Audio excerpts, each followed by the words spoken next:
Seeing nothing but a black screen on your ASUS ExpertBook B5, follow along as we repair startup issues, restore Windows system files, and use recovery tools to get your laptop working again. A lot of errors pertain to this problem, and we're going to go ahead and jump into what should hopefully be a pretty straightforward process, guys. And we're going to go ahead and jump right into it.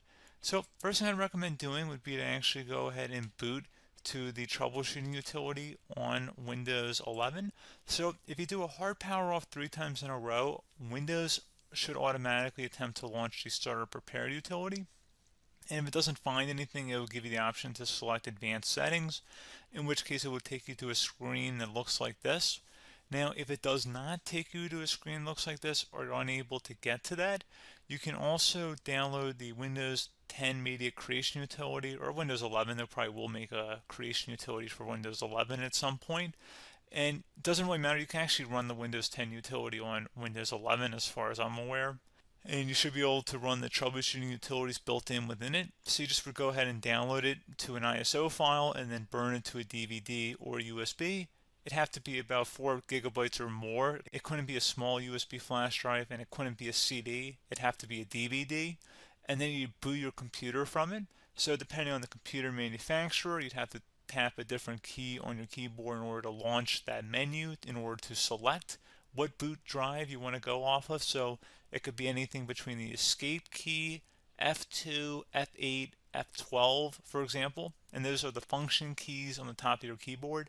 So you may have to just do a little bit of trial and error. Shouldn't take you more than a couple minutes. Googling it would probably be best before you even begin. But anyway, we're ready to go ahead and jump right into it. So we're on the choose an option page. So these will look very similar whether you're booting from it directly within Windows itself, or if you're plugged in a USB flash drive with the media creation utility installed and you selected the recovery option. So when you are setting up your Windows 11 installation or Windows 10, depending on the drive you're using, there should be an option to repair your computer in the bottom left corner of the dialog window, one of the first screens that comes up. You go ahead and select that, and then it would take you to a troubleshooting screen like you see here. And you want to go ahead and select troubleshoot, reset your PC, or see advanced options. And then there are going to be a whole bunch of options in here that we're going to explore in today's video. The first one, we're going to actually go underneath advanced options and then select startup repair, fix problems that keep Windows from loading. So go ahead and select that first.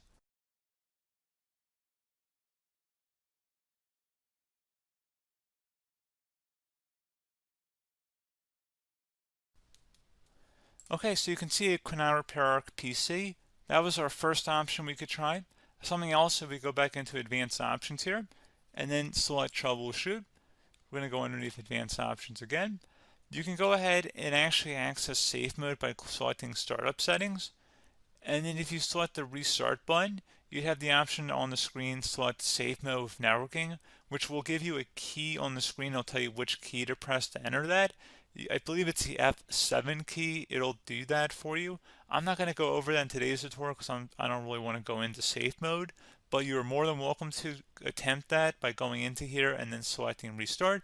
Again, it'll launch another screen. It'll say what key do you want to press, and it'll give you like 7 or 8 different options, and you want to select safe mode with networking. There's also an option for a command prompt too, but that's going to be something we're going to cover later in this video, and we don't even have to go through that in order to access it. So that's why I'm not going to really push for that, because unless you know exactly what's causing the problem, you probably don't need to go into safe mode. Unless you're trying to recover files, in which case then you definitely can go into safe mode, but we're trying to actually recover our computer here. So I hope that makes sense. Something else we can also try here as well would be to uninstall updates, remove recently installed quality or feature updates from Windows. So if you go ahead and select that, you can uninstall the latest quality updates, which generally is the more day-to-day updates. Feature updates are the less regularly released ones, like the big ones. I would equate it to service packs in like Windows 7 and Windows Vista and Windows XP. So larger updates that occur once or twice a year at most. And the quality updates are more just a regular update. So probably obviously depend, it'll take longer if you're going to try and uninstall the latest feature update versus quality update. And maybe you don't need to go back that far. So just giving you guys a couple pointers with that. Something else you can also look at here, and we're going to jump into the command prompt in a little bit, But you can select System Restore, which will use a restore point recorded on your PC to restore Windows. And this is something I would highly recommend here, guys. So select Next. Assuming you have a restore point saved on your computer, you go ahead and select the most recently created one, and you'll select Next, and then you'll select the drive. You shouldn't actually have to select the drive. You can scan for affected programs, but we're going to keep it all default here, and then we're going to select Finish. So once started, system restore cannot be interrupted. Do you want to continue? I think we're going to select yes. I don't think we have anything better to do on our computer right now, so just give it a moment here to initialize. It will take a couple minutes to run, obviously depending on how large your hard drive is and how much is saved on the system restore point. So just give it a couple minutes here.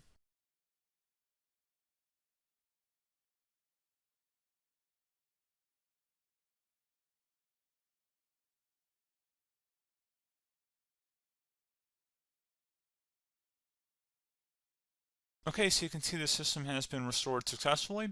We're going to go over a couple different methods in addition to that if that did not work. So I'm just going to pause the video and we're going to start back on the recovery screen that we started with. Okay, so a couple other things we can try here too. If you go back into troubleshoot, you can select reset your PC, while you choose to keep or remove your personal files and then reinstalls Windows. You can select to keep my files, which will remove apps and settings but keeps your personal files. You can also select remove everything, which will remove all of your personal files, apps, and settings. So this is more of a factory reset, the second option here. First option, it should not delete all of your personal files. However, it will pretty much clear most of your programs, and keep in mind, there's no guarantee that your information, number one, is even still available and easily recoverable on your computer to the point that you actually would be able to recover anything. And the second point is that there's always a chance that it won't actually recover and it will just do a factory reset anyway. So there's no guarantee that actually would keep your files anyway. So I would recommend trying to get a recovery tool and backing that up first before selecting it anyway. But again, those are a couple of different options. And then something else you can try here, if you go back to the choose an option. Another option, if you go underneath choose an option and select troubleshoot, advanced options, and now select where it says command prompt. Okay, so the first thing we should do is type our main hard drive here. In most cases, it should be the C drive. So you just do a C colon and then hit enter on your keyboard. So once you're underneath the C drive, we're going to type in dir and then hit enter on your keyboard. It should have program files, users, and Windows all in there. That's how you know you're in the right directory.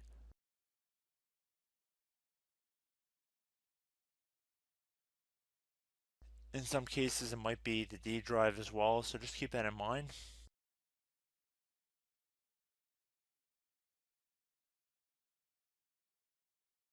Next thing we're going to do is type in cd space / Windows / system 32 / config, and then you're going to hit enter on your keyboard.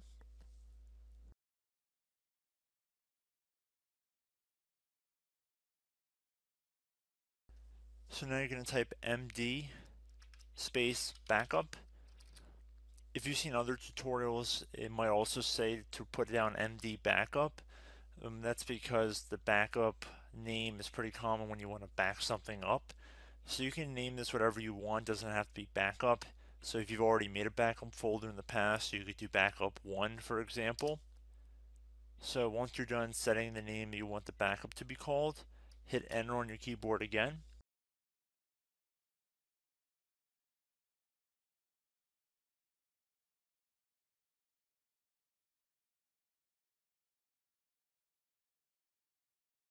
At this point, you want to type copy, C-O-P-Y, space. Then you want to do the star symbol above the 8 key. Then do a period or a dot, whatever you want to call it. Then another star sign, and then another space, and then type backup. And then hit enter on your keyboard.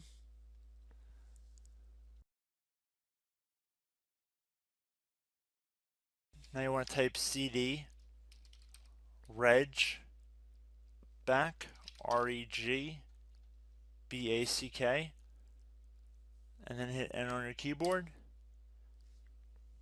So now that we are under the reg back, so now you want to type dir again and then hit enter.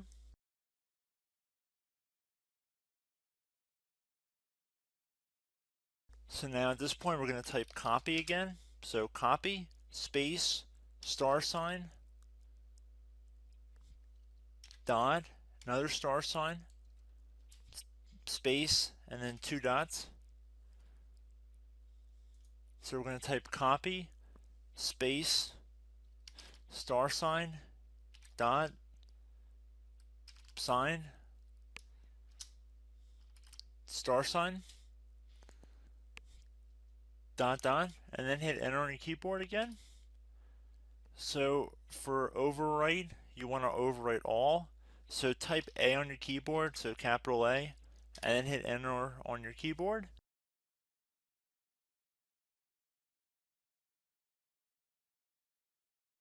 So at this point, you should be good to go. You can close out of the command prompt window, and if you accidentally continue to Windows 10, you should be all set. So I hope one of these 3 or 4 different methods we went through in this tutorial helped you guys out. Again, I'm not sure if you guys heard me earlier, but try to go back into your safe mode if possible and uninstall any programs you know might be conflicting with the Windows startup if you can get into safe mode. So just keep that in mind. Something very simple like that could be blocking up everything. So again, I hope this tutorial helped you guys out, and I will catch you in the next tutorial. Goodbye.